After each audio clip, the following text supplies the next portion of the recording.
So, where is Superman after Man of Steel? What's his position in the world, and what's the world's position towards him? Superman is, well, first of all, he's Superman, as opposed to Kal-El or Clark. And, I mean, he's all three, but he's, for the first time, Superman. And I think we hear the word uttered once in that movie, and that's in the third act. And now he's officially Superman, that's all he's referred to as. And so he's in a place of, he's taken on the mantle of the world's protector.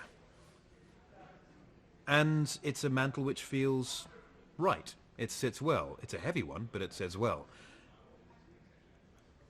The tricky thing is that mankind views him in very differing ways. The most obvious divide is those who see him as a hero and those who see him as a potential threat or fear him. He was prepared for the idea of people fearing him because his father warned him off when he was a boy, as we saw in Man of Steel. He wasn't prepared, however, for people to accuse him of doing evil and to make him the bad guy, because essentially he's done nothing but try and be the good guy and save everyone, and it hurts him that he can't save everyone. And so it hurts him even more that people then accuse him of evil. And that causes a confrontation with Batman, amongst other characters. But what is it? How different is Batman and Superman's approach towards dealing with justice and with bad guys? Batman is willing to inflict pain to send a message and give the lesson. Superman does his utmost to avoid that. And therein lies a big difference. Superman, however, has the luxury of that choice because he's a superpowered alien who can stop most things with minimal to no effort, where Batman doesn't have that. And that leads to the different methods of dealing justice. And how is it to work those scenes opposite an actor like Ben Affleck? Terrible. He's a horrible man. Working with Ben is great. I like Ben a lot. He's got a wonderful sense of humor, which is needed when you're playing Batman, because otherwise you'd be a miserable person to work with. And you also have, again, wonderful chemistry with Amy. Now that that relationship has continued moving forward, what a great character Lewis is.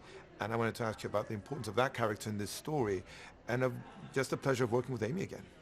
Amy, as you know, wonderful person and a wonderful actress. And the more I get to work with her, the better. We touched on a little bit the story and development of their relationship in this movie. There's still plenty of room to grow there and plenty of space to move. But it was nice to see, I think it's 2 or 3 years, I think it's 2 years on, how they've developed and how they've settled into a relationship.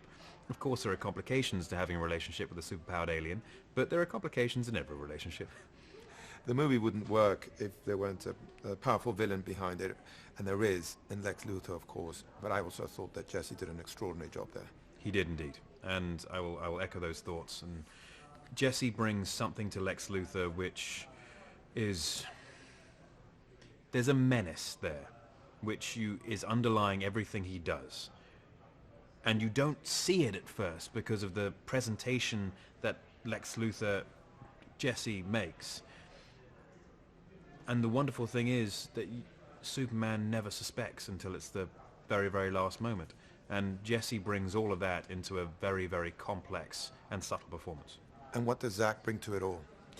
Zach, as we all know, has a unique and special visual style, which no one can imitate.